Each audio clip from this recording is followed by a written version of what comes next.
feels like a very special album because on the day it was finished was Friday, and then on Saturday I had a heart attack.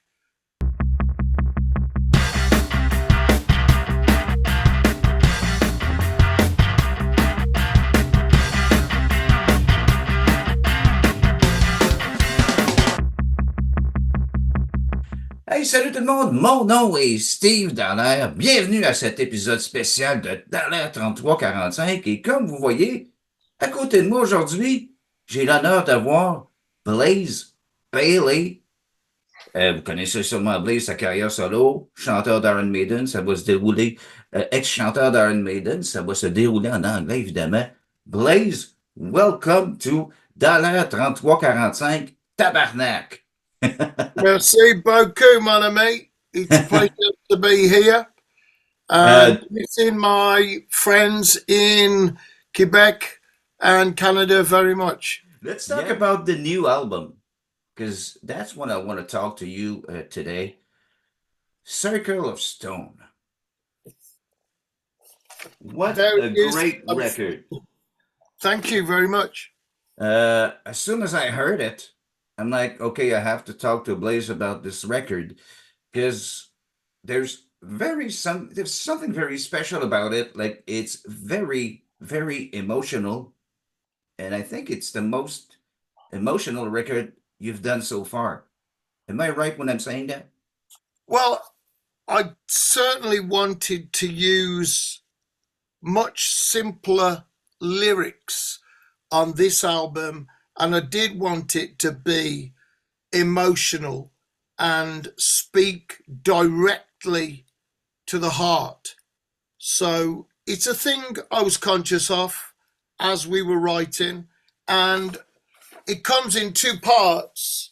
Side one, which is a collection, 6 songs with some stories on there, Mind Reader, Don't Let People Tell You What You Think, Tears in Rain, the story of Roy in Blade Runner, a very tragic story in science fiction, Rage, a true story of Prince Llewellyn and his faithful hound Gellet, and how he lost his temper and killed his best friend, The Year Beyond This Year, about being hopeful even though you're weak, A Ghost in a Bottle, getting all your problems and everything in perspective, and Broken Man is a song of gratitude to my fans, my friends, my family that have kept me going so I could get where I am in my career through all of the ups and downs. And then side 2, from track 7 to track 12,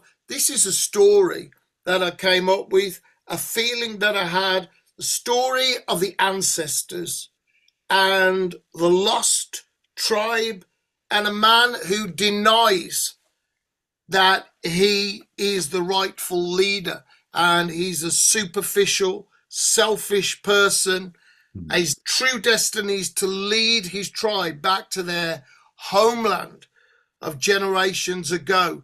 And the ancestors speak to him in dreams, and he denies them until in the end he must do as they suggest, and he's prepared to take the path of the righteous man and do something that is bigger than him, something that is unselfish. And that's the story really of that part of the album, of side 2. Something has come into my consciousness before I had a heart attack. I was thinking more about the ancestors. I had a trip to Stonehenge, and there was something about it. These things seem to be coming up about stone circles. And a friend of mine had years ago gone on a camping trip, a cycling camping trip, and it was a stone circle, some stones near a pub, and he said, "Where can I camp?" And they said to him, "Don't camp inside the stones." And that always stuck with me, and that's years and years ago. So when I was doing this, I thought of that story, and he'd said, I didn't camp inside the stones, but I did walk inside these stones. It's somewhere in the north of England. And he said there was a very, very peculiar feeling when he was there.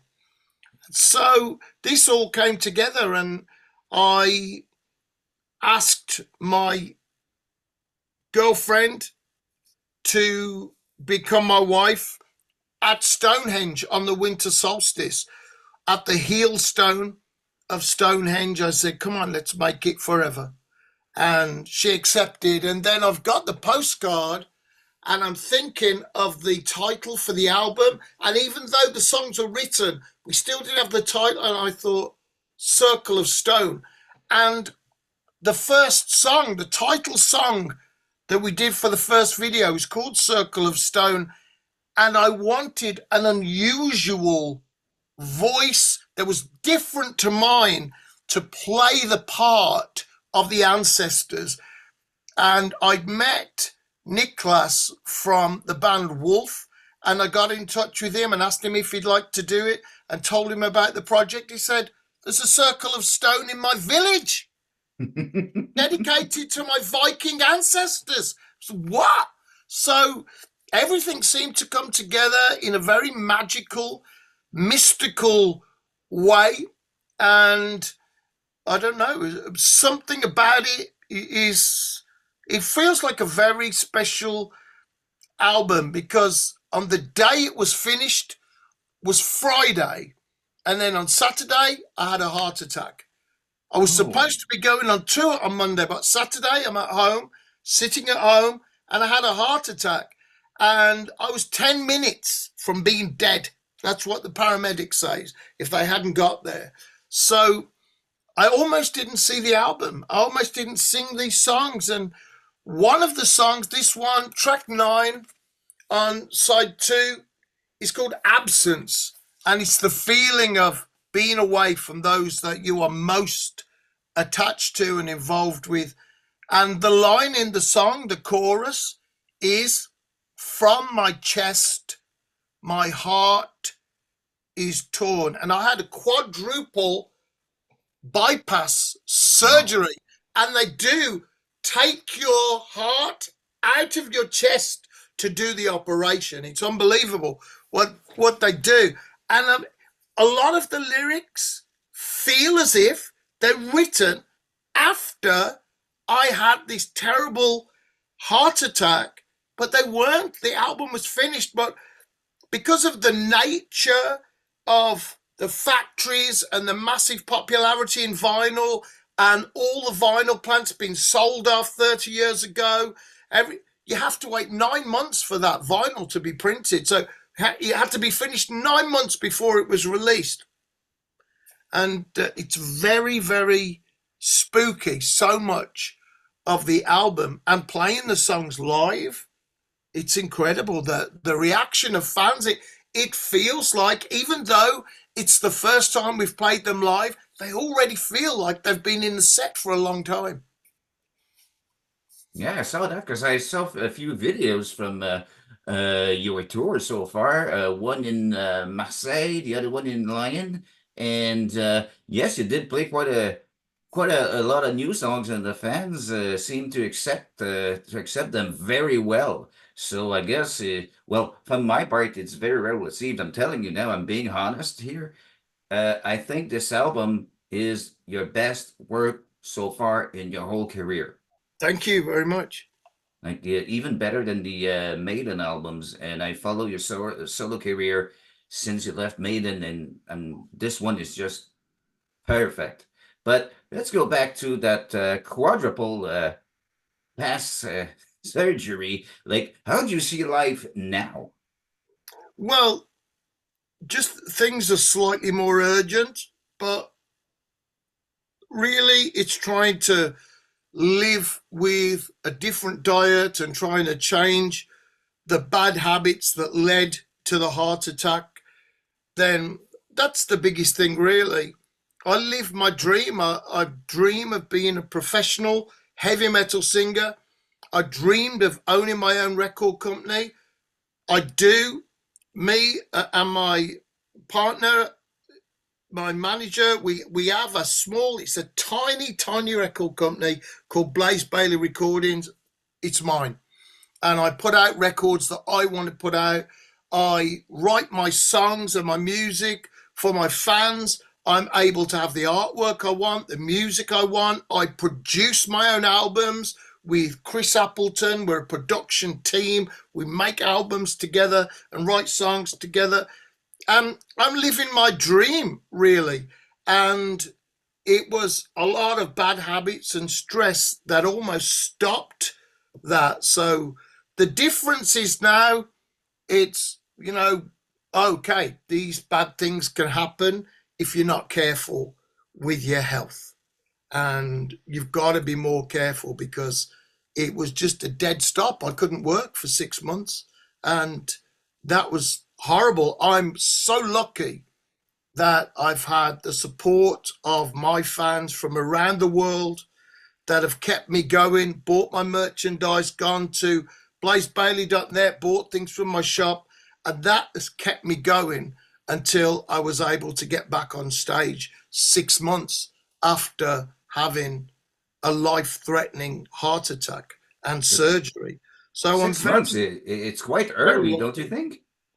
Yeah, that's how we started. It was 6 months after, okay, you could start, but my voice was strong. So that was it. I had to be very careful. Now it's a year. It's 1 year since I had my heart attack, and I'm still getting my strength back, but my voice is still good and I can do my job and do my touring, but I just have to be more careful now. I don't have the energy that I used to have. But speaking about your voice, I don't know, but it's better than ever, don't you think?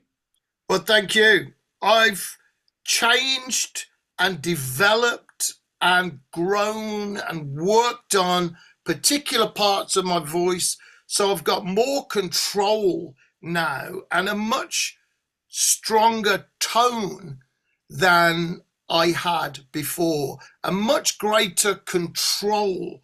So as I'm writing and as I'm recording, I can think, what particular sound do I want on this lyric? Where do I want to take the breath to make it sound, make you feel that I'm talking to you? And on side one, a lot of these songs, the phrasing of the lyric is like a conversation of me talking to you without being imposing a lot of big things on you, just so that we're talking. So that's the way I've done it. And I don't really think about, I've got to get the high notes or I've got to be loud all the time or aggressive.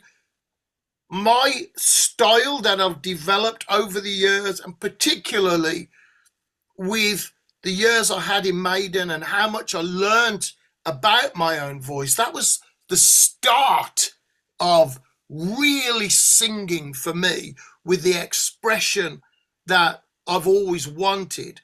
Then that expression is something I can use for my listener to say, if English is not your first language, you're still going to understand what this song is about.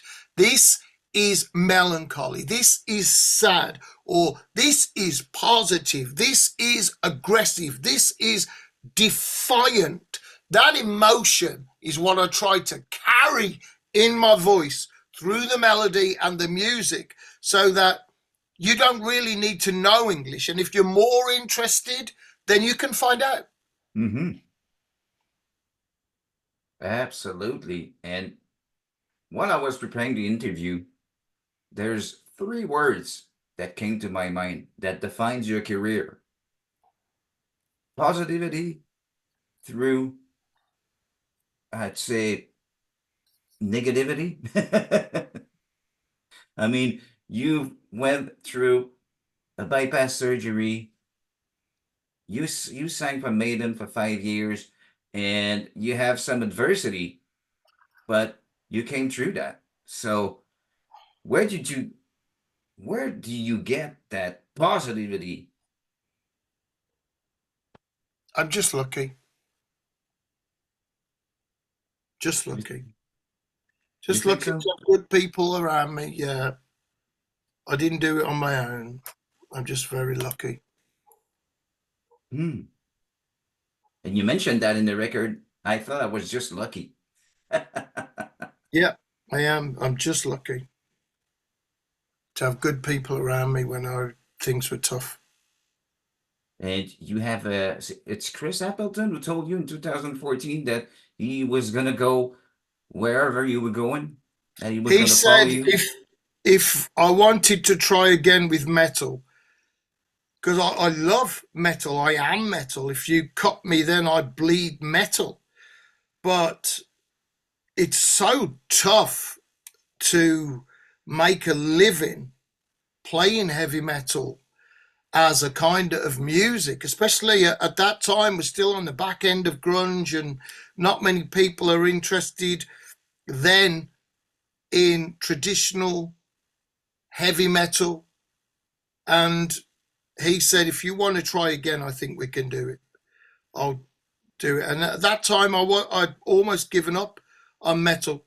And okay, then, yeah, we'll try. And we did. And he booked a tour for Silicon Messiah album, which that was my first album after Maiden, but completely failed. The people that were the management back then didn't book a tour. They didn't book any tour dates. So the album was released and nothing happened. And so it completely failed. And years later, Chris Appleton booked 30 shows across Europe, and that was the beginning of my comeback. Small steps, playing to 30 people, 20 people, 60 people was a big crowd for us back then.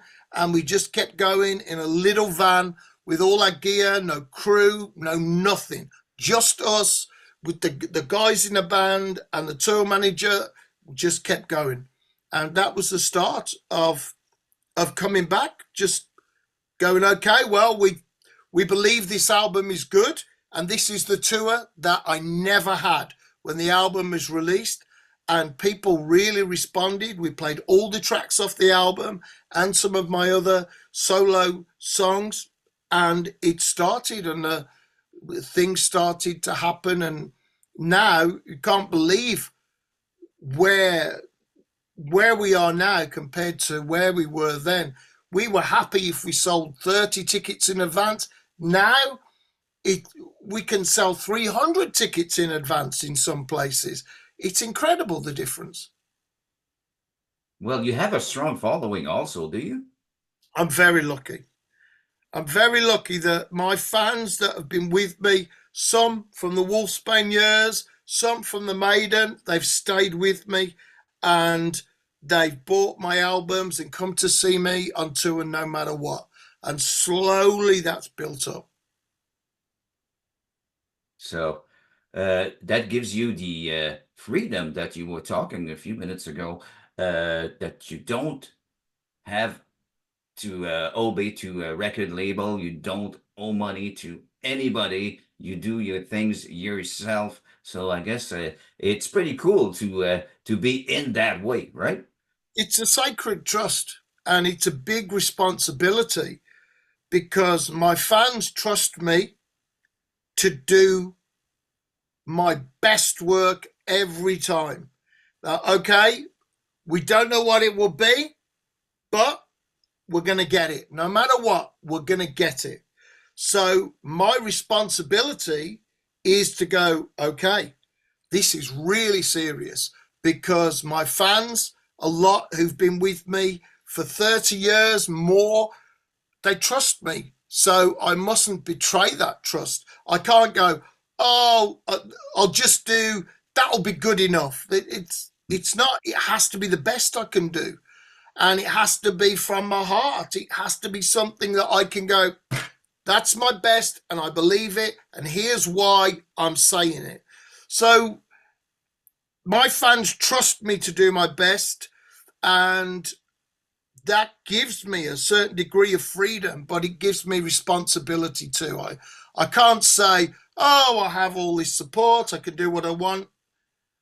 I have all of this support because I have to do my absolute best every time and make it something that is not just worth listening to, but worth being a part of your life. That's how serious it is for me. So you're playing concerts right now, and I've noticed that you also tour for the 30th anniversary of when you started with Iron Maiden. Do you get ever tired of playing those songs? Well, they're so old, those songs, that it's nice to visit them again. It's like seeing old friends because we don't do them all the time. It's occasionally that we do an anniversary set. So to do Man on the Edge and Future Real and Clansman, Sign of the Cross, then these are things that it's like, oh yeah. And they're not identical to the record. We don't copy the record. What we do is the Blaze Bayley version of those songs. So there are small changes and small differences in our live interpretation and the way that we perform them to what they are on the record. And generally speaking, most fans really enjoy the Blaze Bayley version of those old songs. But I mean, they're 25 years old. So they go way, way back. And some of the songs we never played live in Iron Maiden when I was there. So some people come to my show, to my anniversary show, just so they can hear those songs performed live for the first time. And Como Estas Amigos is one of my biggest moments with Iron Maiden and Virus. We never did those songs live, but they are in my live set and they come to life. And the voice I have now is far superior to the voice I had as a young man recording those songs. I did my absolute best with what I had, but what I have now with the experience and control that I have is far superior to what I did then. So I really enjoy singing those old songs with the voice that I have now and the band that I have now and bringing those old songs to life. And let's see. Iron Maiden, Bruce Dickinson quits for some reason. They ask you to come back. With all your body of work that you have right now, would you go back to such a big band? I think that's an impossible question. And it's so hypothetical. Indeed. What I can say is I still talk to the guys in the band. I see Steve Harris occasionally, and I always go and see him with his British Lion. I always go and see Maiden when they're about, and I'm very happy to have the support of so many fans and a lot of people like Iron Maiden, Judas Priest, Saxon, and they like my albums as well. So I'm in a good situation right now. So I tell you what I would really enjoy, and I think it would be so much fun, is if Maiden did a three singers with Paul, Bruce, and me. I think it would be really funny. Just a few shows. I think it would be so much fun. Singing our own songs would be great. And I don't see that ever happening, but that's something I think I would really enjoy, and I think Bruce would as well, and Paul.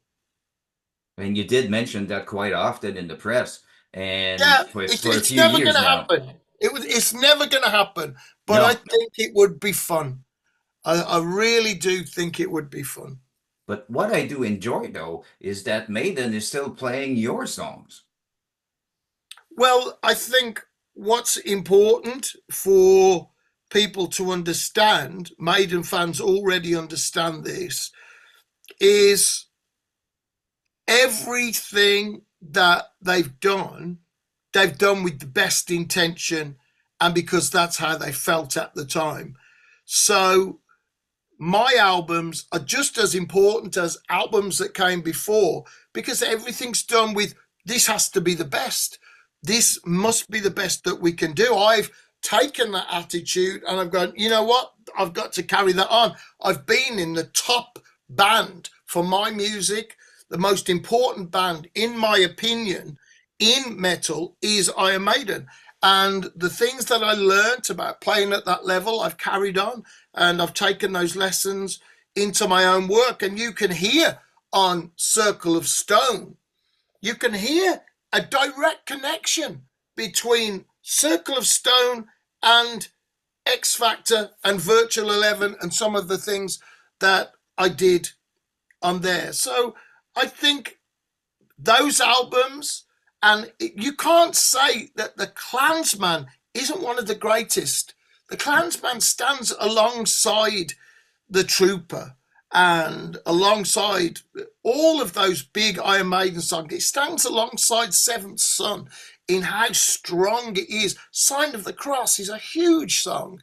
And you can't, that is Iron Maiden just as much as Wrathchild is, in my opinion. So those songs, they're born of Iron Maiden. So they are the children of Iron Maiden, just as much as Murders in a Rue Morgue. Mm-hmm.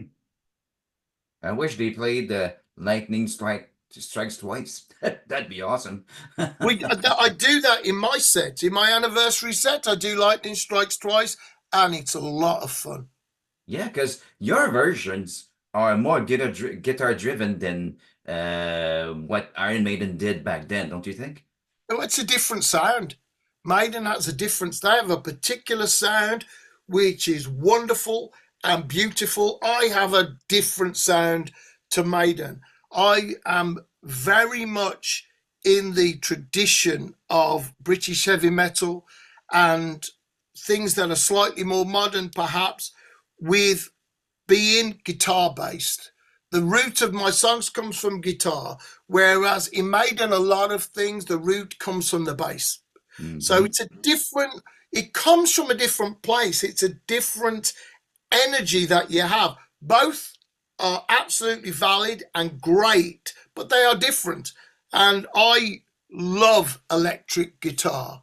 So my solo albums are based around electric guitar as much as I've done things with Thomas Fyson and Anna Backer doing with classical guitar and violin. I love that sound too. Oh yeah. But my reality is metal, and what you can do with those two guitars, the amount of different things, when you get this incredible picture of two guitars playing different things against a solid bass and drums with a vocal that does something else too, and those things fit together, it's incredible. The energy is absolutely amazing, and I'm always trying to look for that.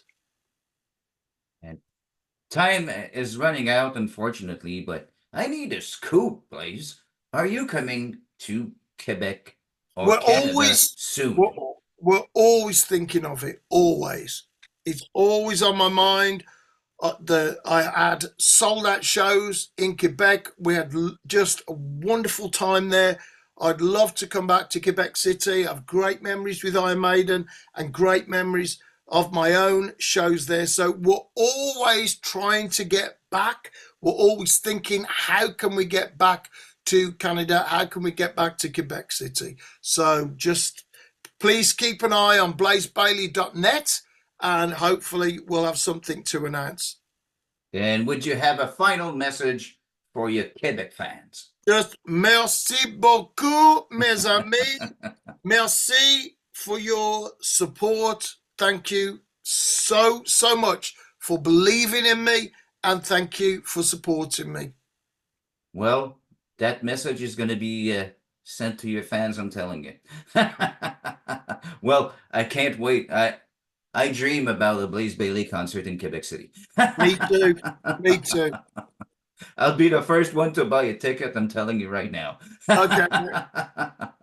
Well, thanks for your time, Blaze. Again, I love the new record. Je le conseille à tout le monde. Vous voulez acheter un bon disque? Blaze en a parlé dans l'entrevue. Circle of Stone, available right now. It's available in Canada everywhere. It's every platforms as well, like all those streaming sites. But they can purchase the album right on your website, right? Yeah, blazebayley.net. Yeah, go visit that. Again, I'm not worthy. Thanks, Blaze, for your Merci time. beaucoup, mon ami. Bonne chance. Thank you, Blaze. Au revoir.